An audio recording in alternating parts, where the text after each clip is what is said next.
A paz do Senhor, meus irmãos e amigos do canal EBD em Ação. Estamos aqui nos estúdios da Fakes, em Cuiabá, Mato Grosso.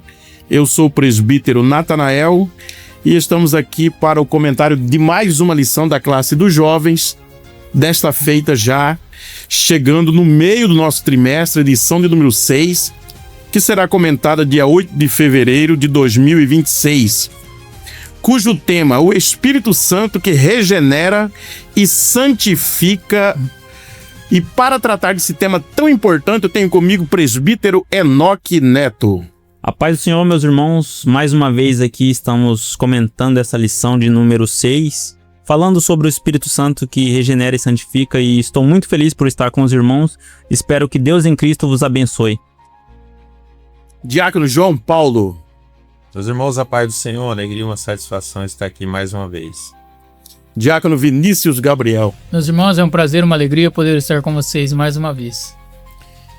O texto principal da nossa lição, que está no Evangelho de João, capítulo 3, versículo 5, nos diz: na verdade te digo, que aquele que não nascer da água e do Espírito não pode entrar no reino de Deus. O resumo da lição vai trazer: a regeneração é uma transformação interior realizada pelo Espírito Santo. Essa obra da graça se evidencia por uma vida de santificação e obediência à vontade de Deus. Então, nesta lição, nós vamos estudar e discorrer ao longo desta lição que o Espírito Santo é o agente da regeneração e santificação na vida do ser humano. A regeneração quer dizer ainda revivificação, um fortalecimento, uma recuperação da moral, recuperação espiritual, uma renovação, uma restauração, uma melhora também do caráter no ser humano, que é alcançado por ela, que ouve, que crê na obra do Senhor Jesus Cristo, aceitando a Cristo como seu único e suficiente Salvador. Nós vamos ver também que a regeneração ela é instantânea, ela está no início da conversão, quando o ser humano decide entregar a sua vida ao Senhor. E a santificação ela já vem de um processo contínuo e também progressivo na vida do crente. Nós temos aí 3 tópicos. No primeiro nós vamos conceituar o que é a regeneração. No segundo nós vamos tratar da atuação do Espírito Santo na regeneração. E ainda o terceiro, vamos tratar do o Espírito Santo habita o crente e opera a santificação em nossas vidas. Diácono João Paulo. Estamos diante de um tema de bastante importância. É preciso nós fazermos o contexto da lição anterior, que fala da justificação, e hoje vai completar esses 3 estágios do início dessa salvação ortogada pelo Senhor Jesus. A gente vai ver aqui falando da justificação, que é aquele ato aonde, através da obra de Cristo, o pecador é justificado diante de Deus, é inocentado, né? Porque o salário do pecado é a morte. O homem está numa condição de pecado, ele está numa condição de condenado diante de Deus. Mas através da fé em Cristo Jesus, essa pessoa ela escapa dessa condenação e Deus muda essa posição dele de pecador para justificado. Então ele é inocente agora diante de Deus, já não é mais um réu. E hoje na lição vamos falar mais de dois estágios, né, que soma ao primeiro, que é o estágio da regeneração e o estágio da santificação. A regeneração, nós vemos aí no primeiro subtópico, né, fala do conceito. Nós podemos trazer lá do termo grego, né, o substantivo paligenésia, que significa renascimento, né, ou nascer de novo, ou vivificado.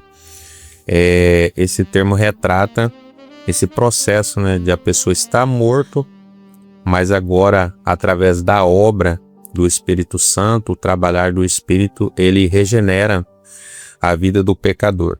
Nós vamos ver no Antigo Testamento que os tanto no livro do profeta Ezequiel, no livro do profeta Jeremias, por exemplo, no capítulo 31, falando que Deus, né, mudaria esse coração de carne, coração de pedra, e daria um coração de carne, né, para o seu povo, falando de forma profética, esse trabalhar do Espírito futuro, né, de forma futura, né, de forma escatológica, dos últimos dias.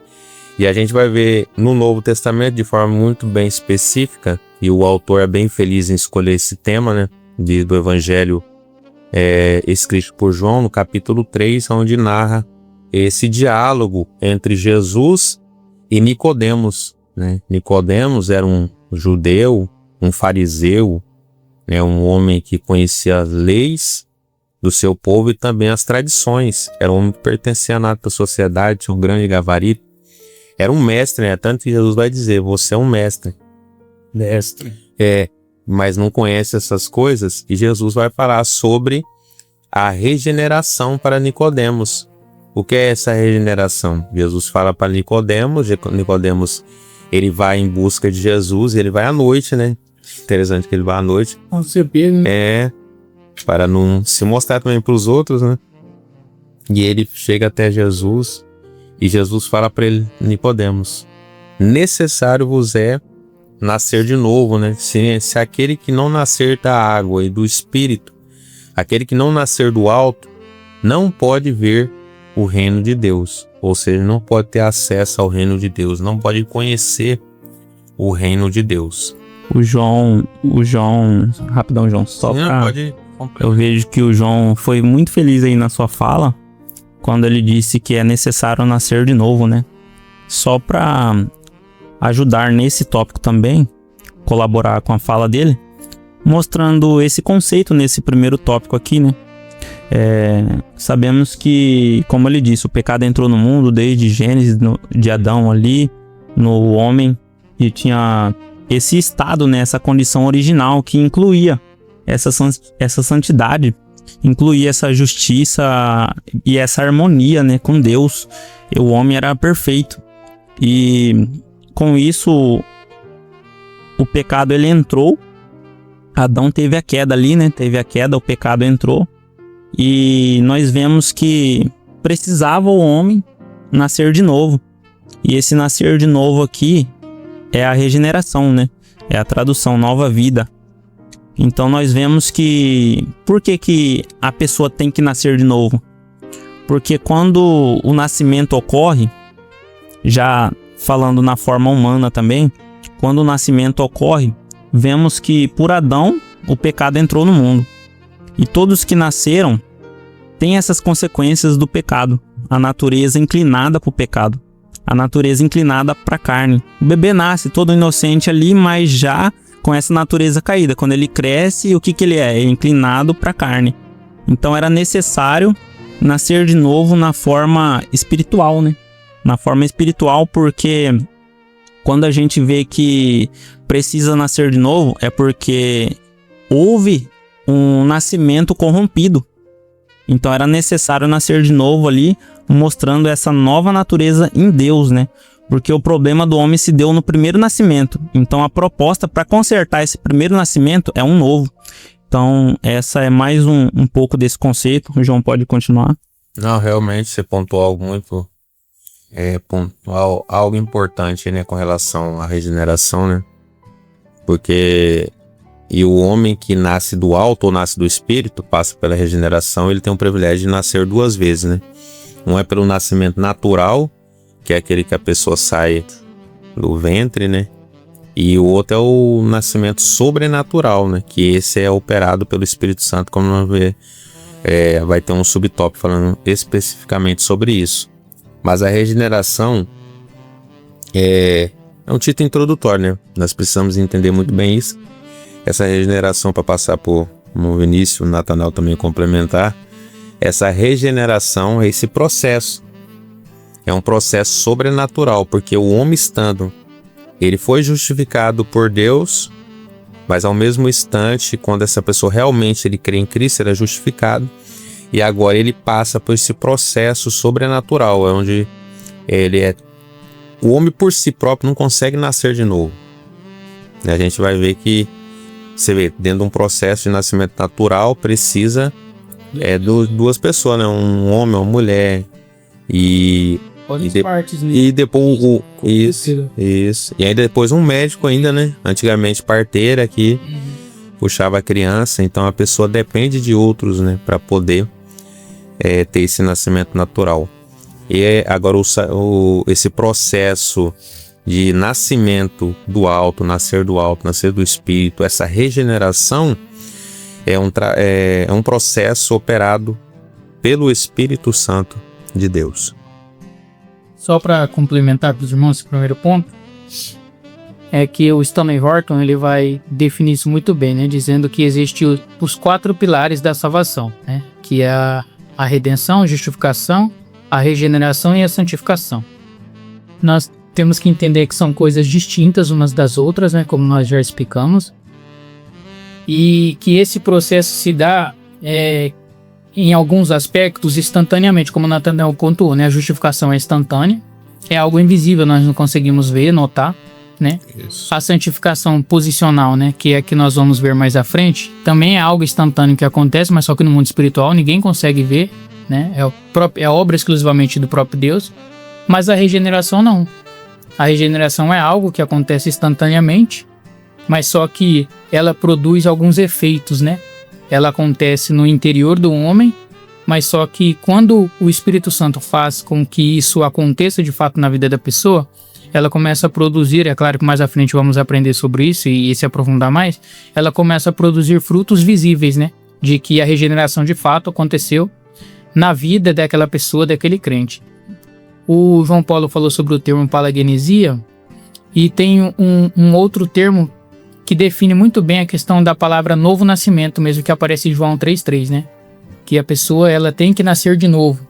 E esse nascer de novo é literalmente traduzido como nascer do alto, para você ver que o homem por si só ele não tem poder, como o João muito bem apontou, ele é incapaz de ser regenerado. O homem não consegue por si só ter a capacidade de querer de alguma forma nascer de novo. Não, eu decidi. E Nicodemo até tenta, né? Será que eu posso voltar então? Não vem, e ele não entendeu que o nascer de novo é nascer do alto, nascer de cima. Então ele não conseguiu. E muitos crentes, né, hoje, acham que o nascer de novo está em volta ou em voga de você ir aos cultos, né? Ah, não, eu canto, eu faço com o doméstico.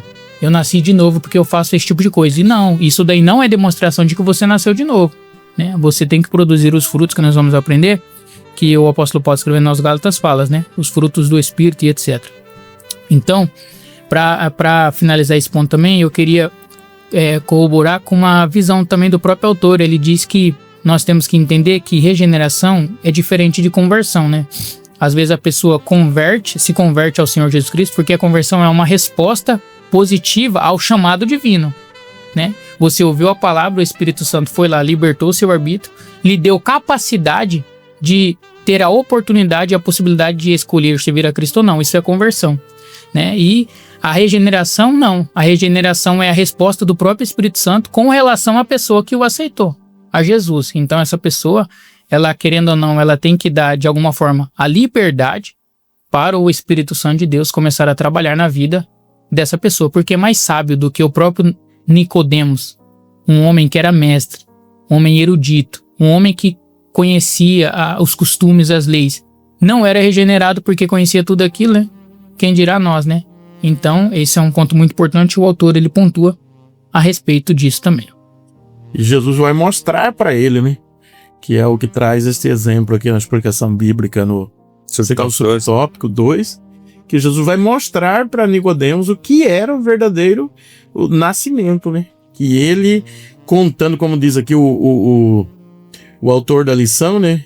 Isso mostra que, mais um pouco acima, ele diz: Nicodemos era um homem religioso, conhecendo as Escrituras, mas a si mesmo ele precisava nascer de novo.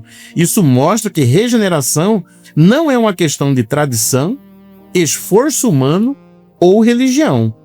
É algo que só o Espírito Santo de Deus pode fazer no interior da pessoa.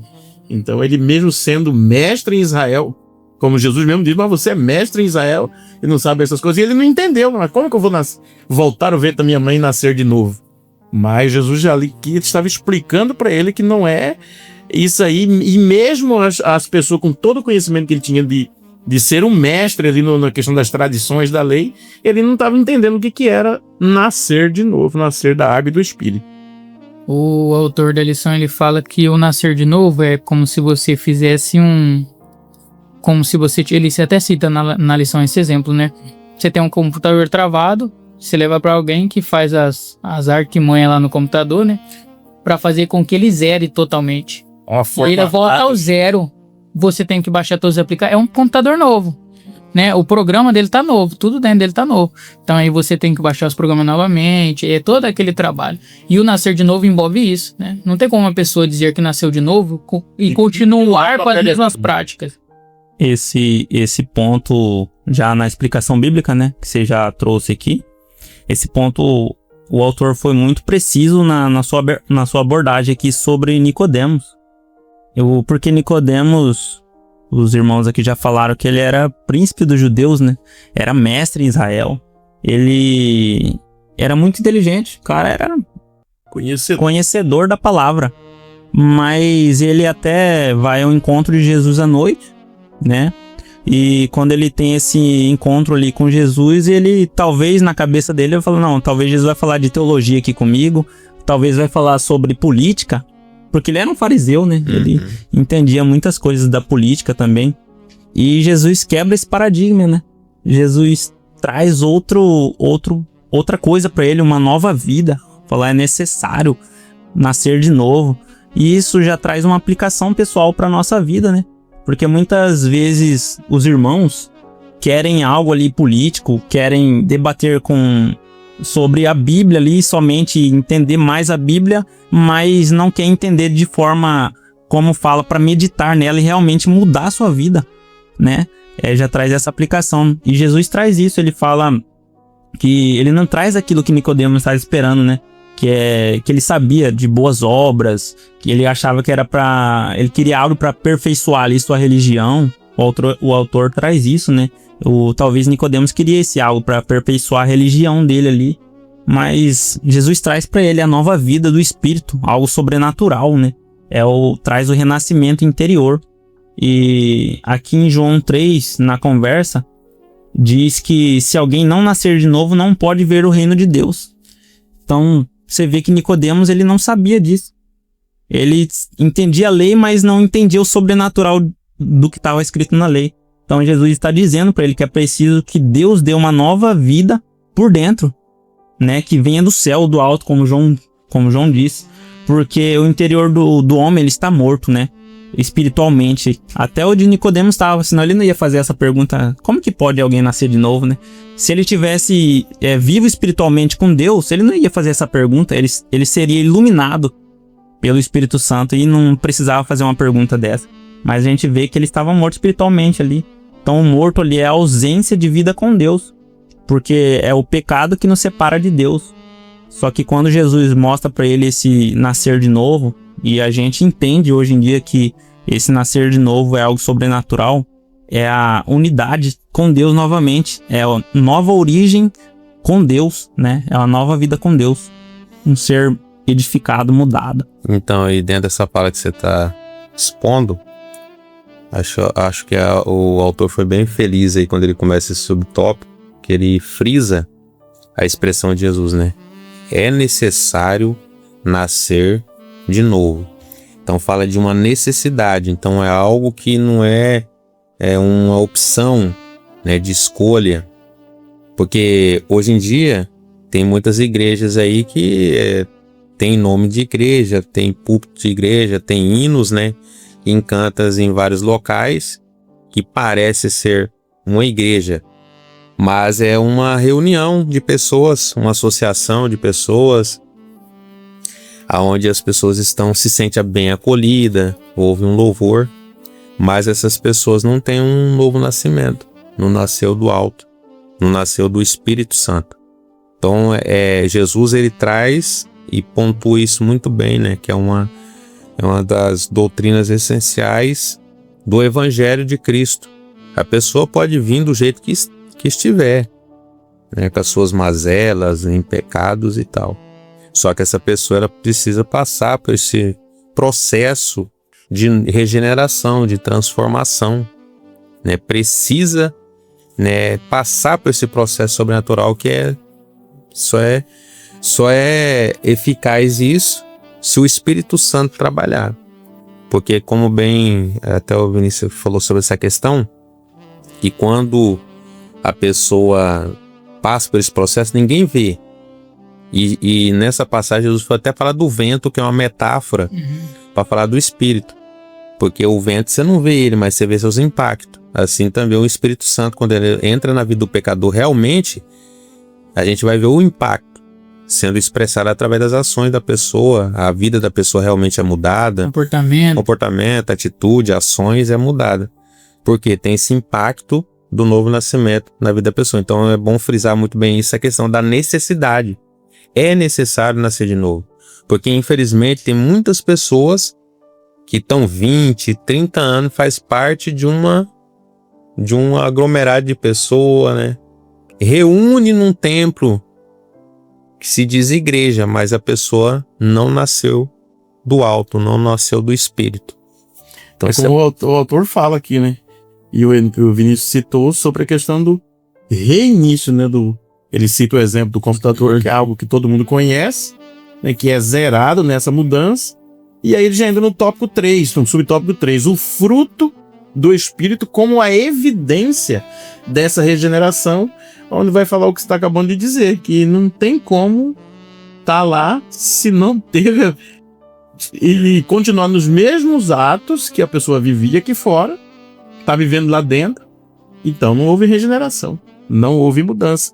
E é o que o autor vai colocar aqui no terceiro subtópico, né? A regeneração é uma transformação interior operada pelo Espírito Santo, mas seus efeitos aparecem exteriormente, né? Que é o fruto do Espírito. Começou a viver uma vida de regeneração, houve esse trabalhar, houve essa regeneração dele, a pessoa agora ele não vai mais portar da mesma forma, não vai se conduzir, vai haver essa mudança. E havendo essa mudança, ele vai começar a se comportar diante até da sociedade, onde ele está de forma diferente. E as pessoas que o acompanham, que convivem com essa pessoa, vai notar as mudanças. E essas mudanças são os frutos do Espírito Santo através da regeneração na vida dessa pessoa. Então, já que o senhor está falando sobre essa questão, não sei se os irmãos já ouviram, né? Eu particularmente já ouvi pessoas falando assim, pessoa aprontou, agora está na igreja, fica escondendo atrás da Bíblia. Mas essas pessoas falam isso porque ela não conhece a verdade, não conhece as escrituras. Porque se a pessoa realmente ela quer uma mudança de vida, abre o coração para Deus, ele quer aceitar Cristo mesmo, a pessoa realmente ela passa por isso, ela sofre essa mudança, essa mutação, né? Essa transformação. E só Cristo pode fazer isso através do trabalho do Espírito Santo, né? Só que muitas pessoas, por falta de conhecer a verdade que está na Escritura Sagrada, aí fala até contra a própria obra do Espírito, que é a regeneração. E se brincar até nós mesmos, nós devemos vigiar, né, os jovens, né, nós, crente, para nós não blasfemar contra Deus, porque às vezes tem uma pessoa lá e aí a pessoa, não, era assim. Mas não importa a vida pecaminosa que a pessoa estava.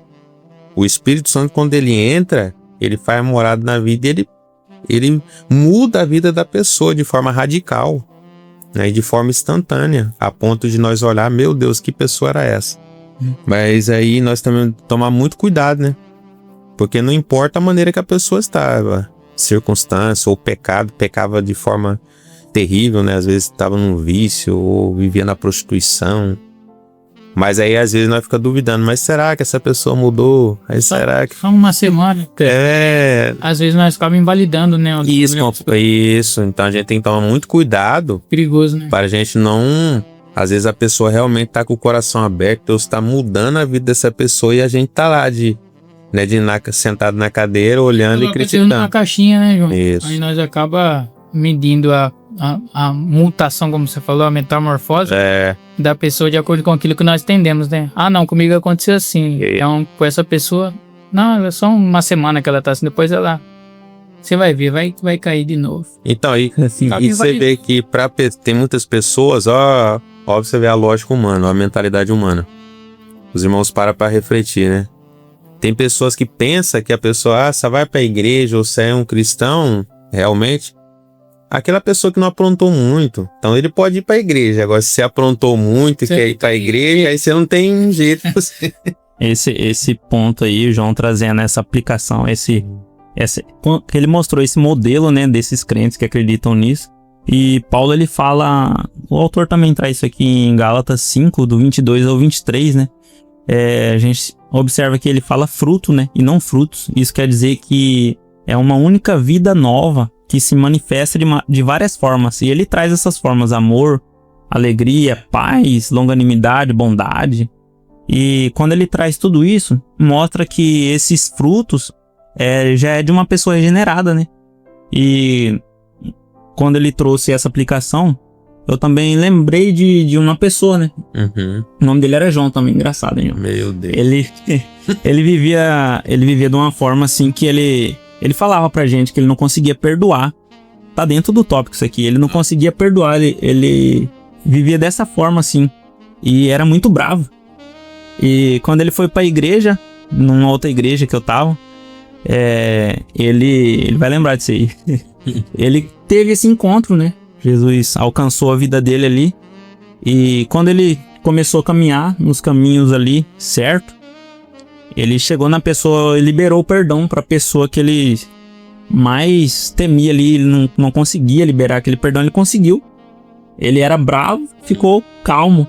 Isso mostra os frutos ali, fazendo... A regeneração sendo evidenciada na vida dele. Evidenciada, Isso. exatamente nesse E tópico. você falando desse fruto, né? Às vezes algumas pessoas falam frutos no plural, né? Mas realmente é um fruto. É como se fosse uma laranja, né? Tem vários gomos. Então o Espírito Santo, ele tem essas características, o fruto, né? O amor, a benignidade, a mansidão, a temperança, o domínio próprio. Então, se realmente o Espírito Santo entra na vida da pessoa, ele vai evidenciar isso, o amor, a benignidade, a mansidão, a temperança, o domínio próprio, né? Então, essas são características do fruto do Espírito Santo. Mas tem irmão que conhece irmão que ele só tem um do fruto. E aí? Já tá errado, né? Não, irmão, eu tenho a paciência. O amor tá longe. Não, porque, na verdade, ele tá no processo. Eu Ele só pegou um gomo só da laranja. Só pra colaborar também com o pensamento dos irmãos, o autor da lição, ele cita o Antônio Gilberto. E o Antônio Gilberto, no seu livro Os Frutos do Espírito, publicado pela CPAD, ele vai defender essa questão também. Ele diz que o fruto do Espírito não pode ser gerado pelo esforço humano. Tem pessoas que tentam ser amorosas e no final das contas ela não consegue ser. Né? Ela só tenta, não, eu tô tentando. Tem um monte, né? E irmão, o que foi? Não, eu tô tentando, rapaz, mas Jesus não me ajuda. Às vezes porque não teve um encontro verdadeiramente com Cristo Jesus. É igual o apóstolo Pedro, né?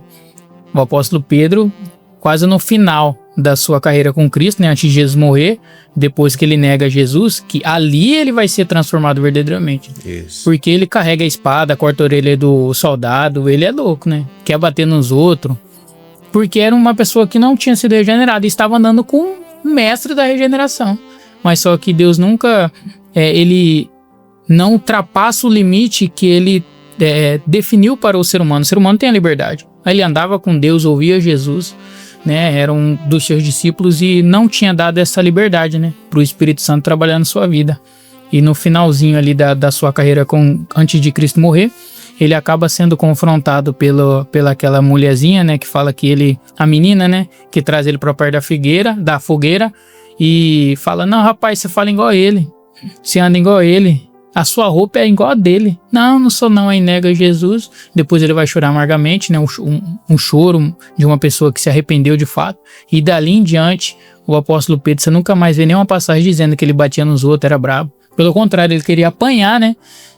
Por Jesus, né? Pra você ver que o fruto do Espírito habitava na vida do apóstolo Pedro, porque ele de fato deixou com que Deus trabalhasse. Então nada dos esforços que nós tentamos fazer, né, para com que nós venhamos ver os frutos do Espírito, porque tem, na maioria das vezes, principalmente na empresa, faculdade, nós criamos uma ideia de que eu sou cristão. Aí tem até aquela questão, né, que eu não vou entrar no campo de crente nominal, essas questões. Eu sou crente. Igual nos bastidores aqui nós estávamos falando sobre, o João citou o nome de um rapaz aí, que ele diz ser crente porque vai numa igreja. Mas você não vê nenhum compromisso com a palavra, o cara não renuncia, né? Não nega a si mesmo, toma sua cruz, segue Jesus. Você não vê, infelizmente, você não vai ver o Espírito Santo transformar essa vida sem que essa pessoa entregue de fato a sua vida a ele, né? Ele não vai possuir essa pessoa e fazer, não, eu vou mudar, independente da sua escolha. Se você quer ou não vai forçar. A pessoa tem que querer. A pessoa tem que querer. É claro, depois de ser confrontada com a palavra, né? Porque o apóstolo Pedro vai escrever, né? Que é uma ação que ocorre em duas ocasiões. Ele diz que você é confrontado pela palavra que é pregada e o Espírito Santo vai lá e faz esse trabalhar. Depois de você ser confrontado, cá em si o Espírito Santo entra. Então são duas coisas que trabalham, são duas coisas distintas, mas só que trabalham com o mesmo objetivo, de fazer com que a alma do pecador seja regenerada, purificada, vivificada. Então eu só queria citar essa frase, né, do Antônio Gilberto, que ele diz que nenhum esforço humano é suficiente para dizer que eu sou regenerado ou não, né? Que eu possuo frutos do Espírito ou não. É só o Espírito Santo mesmo que de fato pode, ele tem o poder de fazer com que eu demonstre de fato os frutos do Espírito. Porque tem pessoas, igual eu disse, eles tentam demonstrar que tem o Espírito Santo e que os frutos do Espírito seja evidencial na vida dele. Mas só que no cotidiano, quem convive com as pessoas sabe que de fato essa pessoa não é regenerada. E aí que você ouve, você vê os escândalos, né, surgindo. Eu já vi, né, não sei se vocês já viram irmãos pregando no púlpito. Não, irmão, tem que ser amoroso, pregando Gálatas. E o filho do irmão lá fora falando, mas meu pai acabou de brigar com a minha... Não evidencia nada. Eu xingou absurdinho minha mãe, quebrou meu irmão no pau ali. Xingou um cara que não tem paciência, não dá nem pra conversar com ele, Vinícius. Aí, como que uma camarada desse diz que foi regenerado, né, pelo poder do Espírito Santo? Então é muito complicado. E é isso que o Antônio Gilberto vai defender, né? Pessoas que dizem ou que acham que pelo seu próprio esforço pode de alguma forma demonstrar fruto do Espírito. Essa pessoa, ela não foi regenerada. Já vamos pro ponto crucial aqui dessa lição, que é o segundo tópico, né? A atuação do Espírito Santo na regeneração. Então, a única pessoa que pode regenerar, que pode transformar a vida da pessoa, operar esse novo nascimento, é somente o Espírito Santo, né? Espírito Santo. E é interessante esse primeiro subtópico, uma obra invisível e poderosa. Eu já até, né, falei a questão da metáfora que Jesus usa do vento, né? Do vento. Então, o impacto dele você não consegue ver, você não consegue visualizar, mas você consegue ver a evidência que o vento passou. Às vezes passa um vento muito forte, aí você vê a árvore deitada, né? Ou você sente. Ou às vezes você sente. Se você tá no ar perto, você vai sentir. Isso, realmente. Então a gente vai ver que o Espírito Santo é a única pessoa, é o único que pode mudar a vida da pessoa. Tanto que, mesmo que tenha a exposição da palavra, mas se o Espírito Santo não trabalhar, não tem regeneração. Não tem a transformação. Ele é o que opera essa obra, essa obra é exclusiva dele. Isso. E é aqui que hoje, né, muitos crentes, infelizmente têm apostatado da fé, porque chega num estágio que ele tá buscando a Deus, ele busca a Deus, mas não... Aí ele vê que ele não tá conseguindo vencer a carne, ou vencer os vícios e tal, e o que ele começa a fazer? Melhor ficar no mundo. Ele começa... só que aí tá acontecendo o pior. A pessoa fala, não, eu sou crente, e Deus não vai me condenar porque eu tenho esse vício, eu tenho essa prática homossexual. Tô me esforçando. Eu tô me esforçando, então tipo assim, Deus não vai me condenar por causa disso. Só isso. Só por causa da minha prática sexual. que eu tenho, Deus não vai me condenar por causa disso. Então as pessoas estão se deixando vencer pelo pecado, mas não tá voltando atrás, apostatando. A pessoa tá se auto-apostatando na mesma prática, sendo eu sou cristão. Então é um grande erro, né, que muitas pessoas estão deixando, sendo que não tá lutando, né? Não, o Espírito Santo me dá graça para me vencer. Porque a pessoa que teve um vício, é claro que evidentemente vai ser mais difícil para servir a Deus. Tem uns que, claro, realmente Deus tira, né, limpa a pessoa de forma, né, instantânea. Mas tem pessoa não, que Deus deixa ali na vida dele nessa luta. Ele tem que lutar e Deus vai concedendo graça. Se ele decidir lutar, Deus vai concedendo graça para ele. Mas muitas pessoas, ele não quer lutar contra o pecado. Aí ele deixa o pecado quer lutar vencer. com suas próprias forças. Também. E aí elimina o trabalho do Espírito Santo, deixa o Espírito Santo de lado. O que acontece com muitos mesmo. O autor, ele trouxe esse ponto ali do vento, como você falou, que a gente não vê ele, né? Mas vê a evidência ali, as árvores balançando ali, Isso. se movendo inteira ali. E é assim que funciona, né? Ele fala que é assim que o Espírito Santo age no nosso interior, né? Recriando essa nossa disposição moral. E quando a gente traz para os dias atuais também, já de uma forma aplicativa, a gente vê que tem pessoas, o indivíduo fala, não, eu não consigo me libertar do cigarro, não consigo me libertar de uma tristeza profunda, né? E não consigo me libertar disso.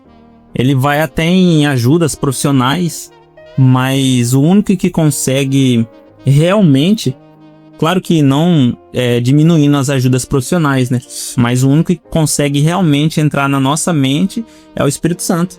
E o autor chama isso de milagre silencioso. Porque se você for num psicólogo, não diminuindo os psicólogos, todos eles são importantes, mas se você for nele, ele não vai te passar uma pílula. Toma isso aqui, você vai fixar em 8 horas, você toma e a sua tristeza vai passar. Ele não vai te dar isso, nem o médico vai te dar uma pílula de 8 em 8 horas, sua tristeza vai passar. O único que consegue tirar a nossa tristeza profunda, esse milagre silencioso, é através do Espírito Santo, né? Esse milagre invisível, que é essa obra invisível e poderosa. Tem pessoas que não conseguem parar de adulterar, né? E se ela orar, se ela realmente ter Deus encontrar ela, ter esse encontro realmente específico, ela consegue. Porque no ponto de vista dela vai parecer difícil, né? Mas esse milagre silencioso, ele é capaz de mudar a pessoa. Falar igual o pastor Zé Gomes. Primeiro, essa pessoa aí tem que dar uma vergonha na cara. Tem que tomar vergonha. Só para complementar também,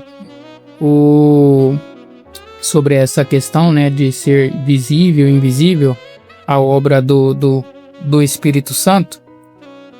No início, né, como o Enoque muito bem pontuou, ela é algo que nós não conseguimos enxergar, né? Mas é aquilo que o João falou do vento, né? Quando o vento ele entra dentro de uma casa, você só sabe ouvir o barulho de trono, né, dele que ele faz.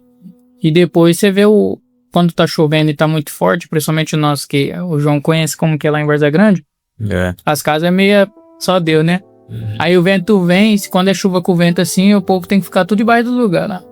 Quando sai, já sai ciente de que aconteceu um estrago na rua, no bairro.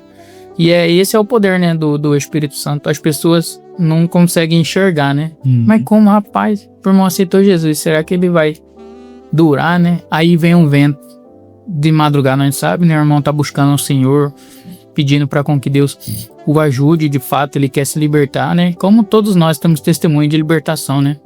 E tem o meu pai, por exemplo, só para complementar, dando esse exemplo, meu pai era pingus, né, cachaceiro, há muito tempo. E ele não conseguia se libertar, não. Ele até conta, é meio engraçado, mas ele diz que o meu avô ensinou ele a dominar a cachaça. Tipo assim, quando você bebe e a testa começa a franzir, sabe, ficar assim, é porque já tá no limite, é melhor separar, senão você vai ficar bêbado. E meu pai trabalhava dessa forma e ele nunca ficou bêbado. Tomando corotinha, essas coisas mais complicadas, assim, que hoje jovaiada não tome, não aguento, né? Aí ele não conseguia se libertar desse vício, né? Aí tinha que tomar leite no outro dia, porque diz que o leite melhora, né? Melhor do que água, etc. E um dia ele chegou cansado e falou, não, eu sou crente, né? Nasci num lar cristão, minha mãe foi muito crente, Deus foi melhor. Eu não quero mais beber. Aí tinha aqueles relógios grandão que tinha barco dentro do relógio, não sei se sabe, é uns relógios grandes que tinha barco dentro. Ele deu um soco naquele relógio lá, pá. A partir de hoje eu não bebo mais. No outro dia ele tava bebendo, porque era o esforço humano. E o homem, por si só, não consegue se libertar dessas coisas. Então o vento tem que soprar lá dentro. Aí o dia que ele foi, deitou na cama e falou, ele conta, né, pra nós, deitou na cama e falou, ó Deus, eu não consigo parar de beber. Rapaz, no outro dia ele acordou e foi fazer o que era de costume. Ele acordava e todos os lugares lá de Várzea Grande conhece meu pai, né? Todos boteco, padaria, porque ele passava e comprava o corotinho. Ele chegou e falou, me dá um gole. Aí foram, botou na boca e vomitou. Do dia pra noite, Deus libertou o meu pai. Depois daquele dia, nunca mais. Ele sentia ânsia, né? Tipo, sentia ânsia. Então, assim, são coisas que acontecem no mundo espiritual que nós não conseguimos compreender, né? Então, às vezes tem pessoas que, como você falou, que tá passando por dificuldade, não consegue se libertar por si só e procura psicólogos, né, psicanalista para poder tentar se libertar daquilo, mas só que esquece que o maior libertador é o poder do Espírito Santo. Então, né? Aqui o autor ele cita um outro exemplo aqui no final desse subtópico. Ele diz aqui, ó, é como uma semente que germina debaixo da terra. Ninguém vê o que está acontecendo, mas de repente ela brota e dá fruto. Assim é a regeneração. Uma nova vida começa onde antes havia apenas morte espiritual. E isso é a beleza, né, da ninguém vê sua raiz, né? E o que o Espírito Santo produz na vida do crente, daquele que o aceita. Mas vamos caminhando, meu irmão. Caminhando. O segundo subtópico, o Espírito como agente do novo nascimento. Ninguém pode nascer espiritualmente, é o que nós já comentamos, sem a ação direta do Espírito Santo. O próprio Jesus disse, né? João capítulo 16, o Espírito Santo ele convence o homem do pecado, da justiça e do juízo. Então, somente o Espírito Santo ele tem essa capacidade, né, de poder transformar a vida da pessoa, porque ele também é Deus. E ele, nessa economia, né, da Trindade, essa harmonia, o Espírito Santo, quando Jesus sobe, o Espírito Santo ele vem, e quando essa pessoa que está no estado de pecaminosidade, né, fazendo prática pecaminosa, fazendo tudo aquilo que desagrada a Deus, mas realmente se arrepende dos seus pecados, agora o Espírito Santo ele provoca essa mudança, esse novo nascimento na vida da pessoa, faz da pessoa ter uma nova vida através desse processo desse novo nascimento, nascer do alto. E não bastando isso, o Espírito Santo ele vai habitar na vida da pessoa, por isso a pessoa ela vira um templo do Espírito Santo. O Espírito Santo habita na vida dessa pessoa e ele vai trabalhando na vida dessa pessoa, né, trazendo uma nova mentalidade. A pessoa ela vai ter novos costumes, novos hábitos, e tudo isso é somente através do Espírito Santo de Deus. Não é por força humana, não é porque o homem é forte o suficiente para vencer o pecado, porque se o homem não consegue vencer o pecado, porque por mais que o homem aceitou, ele se arrependeu dos seus pecados, nasceu do alto, mas ele ainda tem o velho homem que está lá dentro. Se ele não vigiar, não buscar a Deus, não andar em espírito, então ele vai fazer com que essa velha natureza venha ressurgir, venha renascer novamente. Então, portanto, é interessante, é importante nós salientar isso, que o homem ele precisa sempre estar buscando a Deus, sempre mostrar dependência, né, do Espírito Santo.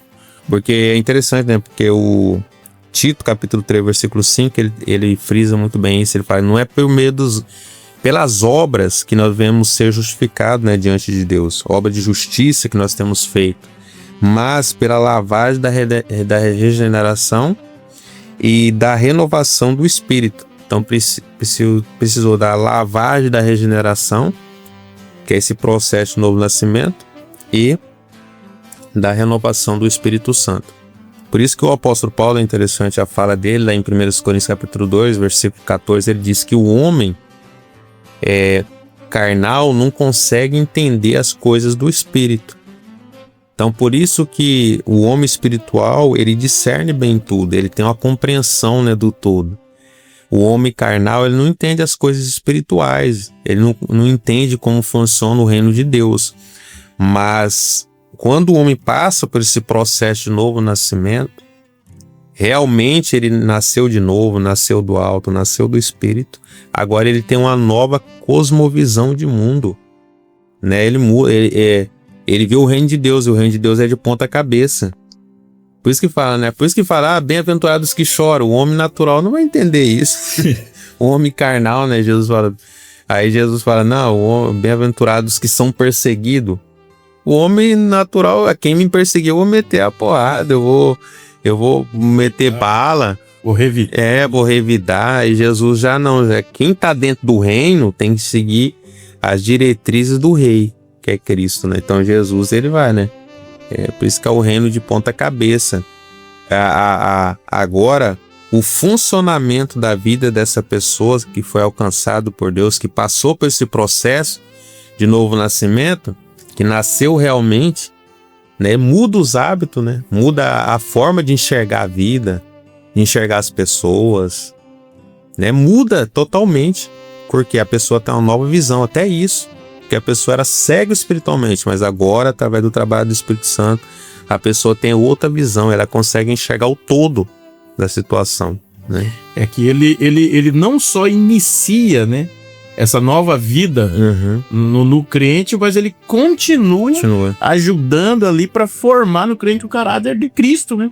Ajudando ele em toda a sua caminhada, sustentando, espiritual, e é por isso que devemos estar sempre na dependência do Espírito Santo. Só para complementar com o João falou sobre a questão do velho homem, e nós tratamos também acerca do batismo nas águas, né? Martinho Lutero vai dizer que uma frase muito importante.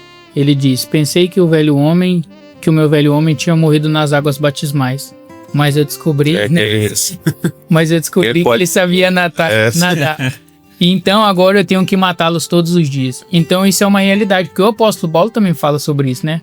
A velha natureza tá aí, né? Ela só vai sumir, nós só vamos ser livres dessas armadilhas quando formos arrebatados. Isso. Seremos livres. Quando o Vinícius falou desse velho homem, João também, Natanael também falou desse velho homem, é importante nesse tópico aqui entender que o Espírito Santo, né, é o agente, e isso foi importante, os irmãos falaram aqui.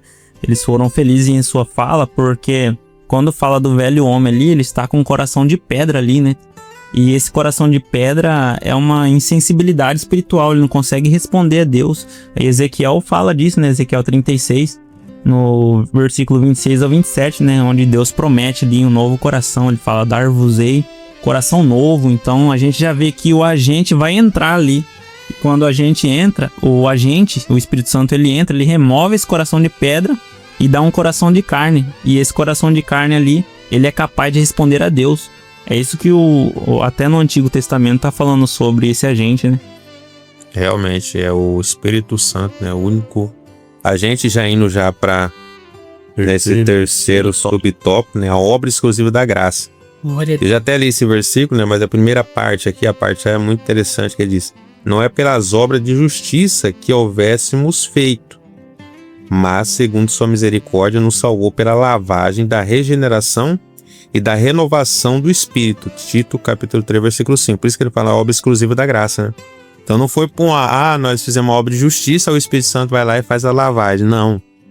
É uma obra de graça, né? A graça significa favor imerecido. Aquilo que nós não merecemos, Deus foi lá e fez por nós, e faz na vida do pecador que se arrepende realmente. O Espírito Santo, ele trabalha, não precisa você pagar nada, é de graça. O que a pessoa tem que fazer? Somente dar lugar, abrir o coração, né? Se render. Nunca conseguiria também. pagar, né, João? Não tem preço também. Mas também quem pensa nessa questão de que a justiça que ele faz é a garantia de que ele merece aquilo, a graça, não leu Isaías, né? Isaías fala que a nossa justiça, por mais que nós fazemos justiça, elas é vista como trapo de imundícia. É verdade. Paulo, ele fala em Efésios: porque pela graça sois salvos por meio da fé. E isso não vem de vós, é dom de Deus, O 9 ainda diz, não vem pelas obras para que ninguém se glorie, né? Então aqui o autor coloca, essa é a marca da graça, que Deus faz por nós o que nós nunca poderíamos fazer por nós mesmos. Não é pelos outros, né? É por nós mesmos. Poderíamos tentar colocar todo o nosso esforço e jamais conseguiríamos fazer isso por nós. O que Deus ele faz por nós por meio do seu Espírito Santo, por meio da sua graça. Isso é muito lindo, né? Antes que eu esqueça, antes do Vinícius colaborar. Porque é muito lindo isso, como o Espírito Santo ele faz essa obra, mas ele continua morando nessa casa que ele faz a obra. E lá em Efésios, né, capítulo 1, fala que o Espírito Santo é dado para nós como selo. Esse selo é uma garantia. Penhor também, porque o penhor, o selo era como garantia. Se você colocava um selo na mercadoria, obstruído, né? É isso. Ninguém podia tirar aquele selo, porque ele pertencia a alguém. E o penhor era verdade, né? E o penhor era a primeira parcela, né, que a pessoa pagava, significando que ele ia buscar a mercadoria. Então, ou seja, quando o Espírito Santo, né, ele é selo, ele é penhor, ou seja, ele é a garantia que nós pertencemos a Deus e um dia Cristo vai nos voltar de novo para buscar né, aqueles que pertencem a Ele, que somos eu, você, né, os jovens que estão nos ouvindo. Maravilha, vamos caminhando, né? Boa. Temos o terceiro tópico. O Espírito habita o crente e opera a santificação. Aqui nós os dois primeiros tópicos falamos de regeneração, né? E agora vamos tratar da santificação na vida do crente. E aí, precisa de santificação, Enoco?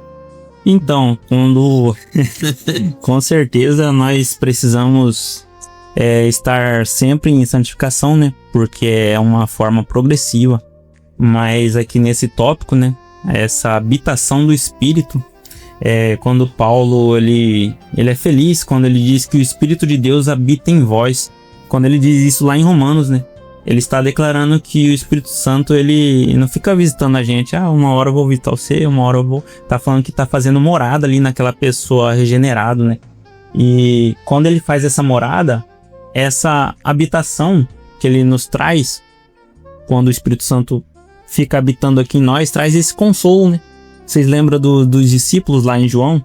Eles sabiam da despedida de Jesus ali.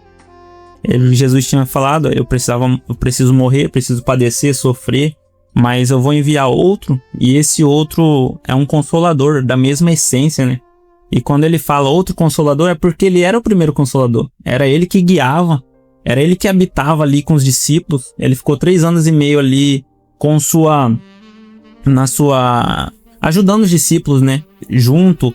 E tem até um discípulo que deitou no seu peito e mostra sinal de intimidade. Então, os discípulos tinham essa convivência. Então, era Jesus que habitava ali. Quando ele diz, eu enviarei outro consolador, os discípulos talvez não entenderam na hora, né? Mas quando eles entenderam realmente, era o Espírito Santo que guiava eles, mostrava essa iluminação para eles, fazia morada neles. Tinha um que até era bravo, né? E se tornou um dos maiores pregadores. E só para complementar a sua fala, porque Jesus fala assim, eu rogarei ao Pai, ele vos enviará outro consolador. Esse outro aí não é alum, né? Não é héteros de diferente. Isso, o que Jesus está dizendo? Eu sou o primeiro consolador, mas o outro vai vir, ele é da mesma essência, da mesma natureza. O que eu comecei, ele vai concluir na vida de vocês. Exatamente. É aí que a gente vê, né? Que essa habitação do Espírito Santo, ela é importante, porque nos traz o consolo. E nos dias que nós estamos lendo a Bíblia, é Ele que nos ilumina para entender e meditar melhor nela. E assim nós conseguimos caminhar, né?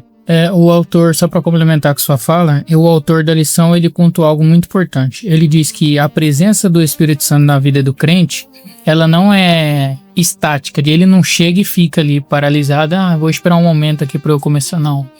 A presença dele é dinâmica, né? Ele operou, tá operando e vai continuar operando na vida da pessoa, né? Por isso que ela é gradual e por isso que nós tratamos aqui, vamos tratar no segundo tópico aí do terceiro subtópico, sobre a questão da questão dos tipos de santificações, né? E por isso que nós passamos por essa chamada santificação progressiva, por conta da atuação do Espírito Santo dentro da nossa vida, né? Que é a questão da casa, como vocês bem disseram. O autor também, ele faz uma colocação, é uma denotação, né? Uma conotação, demonstrando que o Espírito Santo é como se fosse um hóspede, que ele chega na casa do ser humano e ele não só chega e age da forma com que a pessoa quer que ele haja. Ele reorganiza tudo, ele muda as coisas de lugar, tira o que tem que tirar, coloca o que tem que colocar. Então ele muda a vida da pessoa, né? Não de fora para dentro, né? Mas de dentro para fora. E o Stanley Horton, ele detalha isso muito bem, dizendo que a obra da regeneração ela é exclusivamente feita pelo Espírito Santo e ele muda, como você pontuou Ezequiel, né, sobre a questão do coração. Ele não transforma aquele coração de pedra em um coração de carne. Ele tira o de pedra e coloca um de carne, né? Ele não é como um pedreiro que faz uma reforma na casa. Ele quebra tudo aquilo ali e constrói do zero, né? Faz com que a pessoa renasça, como o próprio João citou o termo palagenesia aqui no início. A pessoa é gerada novamente, e é por isso que Nicodemos não entendeu. Como pode eu desse tamanho entrar lá dentro e sair de novo pequenininho? Não tem como. Eu já sou velho, ó, o tamanhão meu aqui não dá. Aí Jesus falou, não, rapaz, no mundo espiritual. Então, de nascer mesmo de novo, né? Uma pessoa profundo. Zera, nova no caminho e agora vai ser guiado pelo poder aí do Espírito Santo. E sem falar que para fechar esse tópico, temos que viver uma vida, como já dissemos anteriormente, dependente do Espírito Santo, né? Porque o autor fecha aqui dizendo, pois sem o Espírito Santo, ninguém pode viver uma vida separada para Deus. Então não tem esforço humano que consiga. Tem que ser dependente da... Mas e as pessoas que não acreditam no Espírito Santo? Aí não tem como viver uma vida separada para Deus. Tem umas pessoas que acreditam nem Jesus. E aí? Não, aí não tem como. Vamos entrar nesse ramo, né? Vamos para o tópico 2. O processo contínuo da santificação. Glória a Deus. Então, teologicamente falando, né, a gente vai, para nos resumir muito bem, estamos já concluindo essa lição muito maravilhosa. Nossa. A gente vai ver que existe aquela santificação posicional que acontece de forma instantânea, juntamente com a justificação e também com a regeneração, né? E Deus muda essa posição da pessoa que está na condição de pecado. Deus muda a posição dela de pecador para santificado, para santo. Por isso que a linguagem de Cristo para a sua igreja, para a pessoa salva, é de santo, né? Vós sois a geração eleita, a nação santa, né? Povo adquirido, para que anuncieis as grandezas, né? Daquele que vos chamou das trevas para a sua maravilhosa luz. Então a gente vai ver biblicamente que a linguagem de Cristo para aqueles que estão em Cristo, que nasceu de novo, é a linguagem de santos. Mas isso não significa, né, que a pessoa que está em Cristo ela é santa a ponto de não errar, é perfeita. Não. A pessoa, porque na verdade a pessoa que nasceu de novo, agora que Deus mudou a posição dessa pessoa, o pecado vai ser um acidente na vida dela. A pessoa não vai ver numa prática pecaminosa. Não vai ser escravo. Ela erra, né? Isso, ela não vive sob o domínio, sob o governo do pecado. Mas a pessoa, mesmo sendo crente, ele erra, às vezes numa ação, por um pensamento, né, por alguma atitude. Mas ele vai lá e se arrepende diante de Deus, porque ele não vive na prática. Mas às vezes o pecado é somente um acidente na vida dessa pessoa. E depois tem essa santificação posicional e a segunda santificação, né, que o escritor da lição vai falar, a santificação progressiva, que é esse processo de separação do mundo, separação de tudo aquilo que desagrada a Deus, para poder se aproximar do Senhor cada vez mais, para que aconteça a santificação final, né? E chega a redenção final, que aí a santificação progressiva, Deus vai nos separando cada vez mais do pecado, né? E da força do pecado. Agora na santificação final, que é a redenção, Deus vai nos tirar da presença do pecado. Eu acho interessante quando o João falou isso aí, porque quando a pessoa ela toma essa posição, né? Ela tá sendo ali, tomou essa posição, então, mesmo que ela ainda seja imperfeita, né? Porque ninguém é perfeito. Mesmo que ela seja imperfeita, mas ela está separada, né? Porque santificação é separar do pecado. Ele não tem mais o pecado não tem mais esse domínio sobre ele. E isso é interessante, porque quando ele toma essa posição, logo ele vai querer ser progressivo nisso. Ele vai querer ser progressivo. Por isso que ele falou sobre a santificação progressiva, né? Porque nós temos que perseverar até o fim. Pedro fala isso, né? E se a gente perseverar até o fim, nós vamos chegar na santificação final. 1 João, capítulo 3, versículo 2 diz: quando ele se manifestar, seremos semelhantes a ele. Então nós chegaremos nesse status da santificação final, né? Seremos semelhantes a ele. Vai ser quando a presença do pecado ela for abolida, né? E ele mesmo, usando Pedro, fala, né? 1 Pedro capítulo 1, versículo 15, ele diz: sede santo, porque eu sou santo, né? Sede santo em toda a vossa maneira de viver. Então é um mandamento, né? É uma ordem, né, de Cristo. E todos aqueles que realmente nasceu de novo têm que passar por esse processo de santificação, né? E sem santificação ninguém verá. Para finalizar esse ponto, é importante também salientar que esse processo não é automático, né, João? Nem passivo. Isso. Ele quer uma submissão, né? A pessoa ela tem que se submeter a alguém que tem o poder de fazer com que essa pessoa permaneça se santificando, porque como nós falamos, né? A pessoa ela não tem mérito nenhum nisso, né? Por mais que ela ache que está se esforçando, que é claro, todos nós imaginamos isso, né? Não, eu me esforço todo dia, mas é porque o Espírito Santo está te sustentando, te mudando, te capacitando. Tem uma frase do Presley Camargo que ele pega da Priscilla Dark. Ele diz que ela escreve dizendo assim que a suficiência dos meus méritos, eu até postei esses dias, porque foi muito impactante. Ela diz que a suficiência dos meus méritos é saber que os meus méritos não são suficientes. Então, todo o esforço que você faz não é suficiente. Você não é é a obra graciosa de Deus. Por mais que você se esforce e ache que você está sendo meritório, não, Deus está me ajudando porque eu mereço, ó. Eu tô orando muito. Não, isso daí não é suficiente. A suficiência que você tem é reconhecer que isso que você faz não é suficiente. Então é uma obra exclusivamente feita pelo próprio Deus, né? Então o autor ele vai dizer que da mesma forma que a planta, ela precisa de água, luz, ela precisa, né, ser regada. Se você deixar uma planta num lugar que não é fresco, que não pega sol, se você não jogar água nela, ela vai morrer. E assim é o crente que não ora, que não jejuma, que não lê Bíblia, que não procura ficar em volta daquilo que agrada a Deus e que é guiado pelo poder do Espírito Santo. Essa pessoa ela vai acabar, como o João falou no início, agora em pouco, ela vai acabar ali caindo, né? Caindo, e aí é aquela questão do autor aos Hebreus, né? Pode ser que ela se apostate em algum período da sua vida, mas é muito importante salientar que a pessoa, ela consegue de fato vencer a inclinação do pecado carnal se ela for como uma planta que está sendo bem regada, né? Tá num lugar onde a luz pega ela ali e faz com que ela seja sustentada. Antes de irmos para o último, aqui também cabe a questão da luta, né, constante entre a carne e o espírito. Que nós temos, igual você diz, a vida espiritual ela não é estática. Ela não é parada. Ou você está subindo ou você está caindo.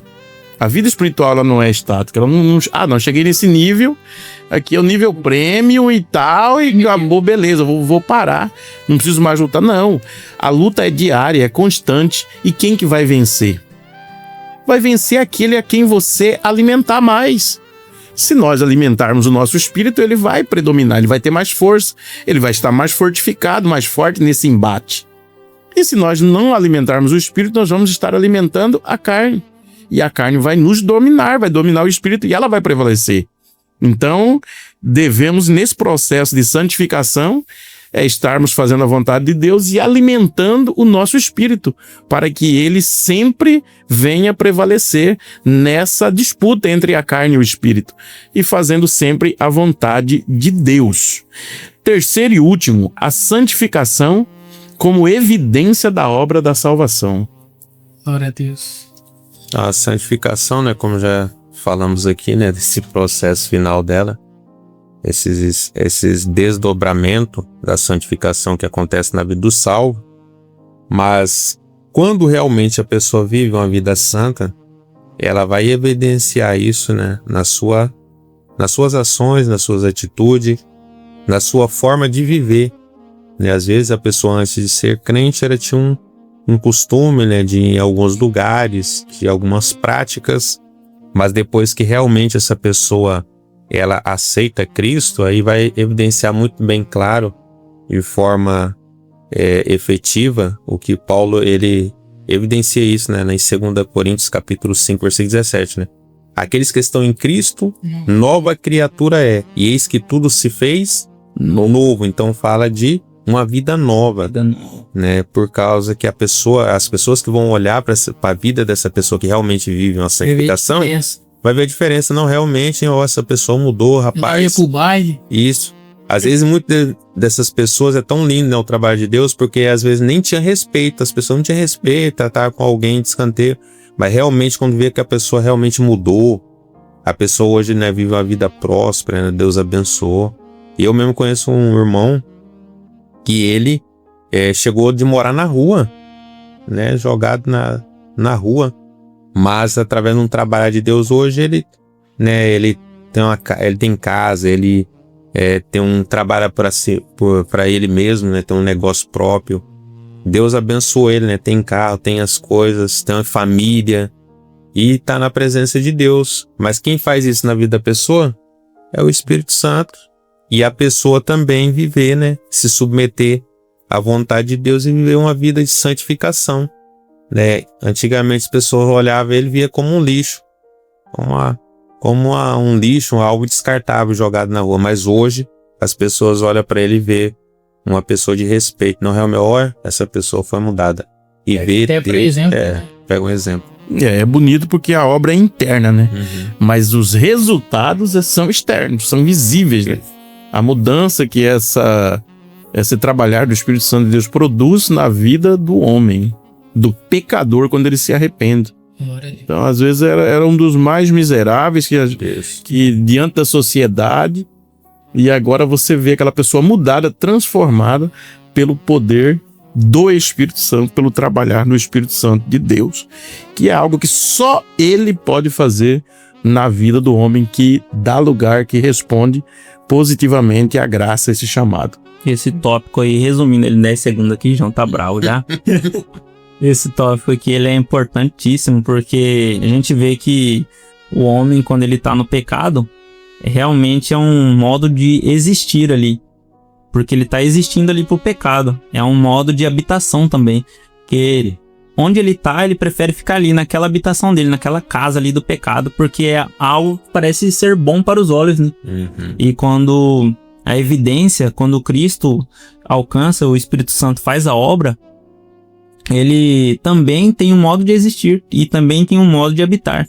Ele vai preferir existir ali para Deus, ter um modo diferenciado, muda seu jeito de falar, seu jeito até de vestir, seu jeito de se comportar.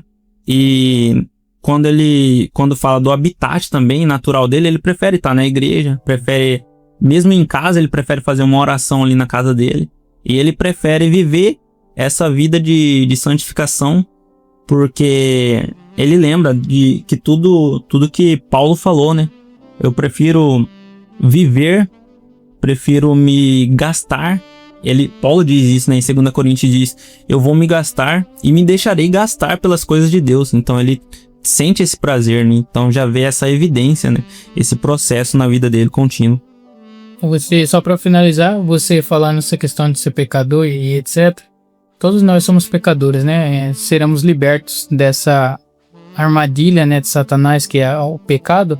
Depois dele, a morte vai ser o único inimigo a ser vencido, né? Nós cremos nisso. E eu lembrei de uma frase de Robert McKennie. Ele diz que eu até tive que postar também, que até as nossas lágrimas de arrependimento, ela contém manchas de pecado. Então nada do que nós façamos, né, fora ou a parte de Cristo, vai demonstrar que de fato nós somos cristãos genuínos. Tem pessoas que querem, né, fazer coisas à parte da pessoa de Cristo, e achando que está no caminho certo. No final das contas, está indo para um caminho errado, né? O final dele é só o abismo. Então, tudo que nós precisamos, ou dependemos, ou queremos tem que ser na direção de Cristo Jesus, né? O único ser humano que consegue fazer com que nossa vida seja transformada. Você pode recorrer ao psicólogo, ao psicanalista para tratar problemas familiares, né, etc. Mas se você não recorrer a Deus em primeiro lugar, eu sinto muito dizer, mas o psicólogo, como ele apontou, o psicanalista vai resolver por algum tempo. E tem vezes que eu conheço um psicanalista e ele diz que tem pessoas que eles têm que ficar fazendo sessões até morrer, porque não se cura daquele problema, né? Não se cura. E eu lembrei do Augusto Cury, ele diz que o maior psicólogo que já pisou na Terra foi Cristo Jesus. Porque ele não simplesmente dava o remédio, né? Ele diagnosticava a pessoa e dava o remédio. Não, mas ele removia a doença da vida da pessoa. Então Jesus, ele é Glória a Deus. poderoso para fazer com que a pessoa de fato venha a ser regenerada, né? De dentro para fora. Amém, meus queridos. Queremos agradecer a Deus em primeiro lugar, canal EBD na pessoa do pastor Gesiel Costa, nosso produtor Jabes. O que diremos a quem ainda não é inscrito no canal EBD em Ação? Curta. Comente. E compartilhe. Que Deus em Cristo nos abençoe.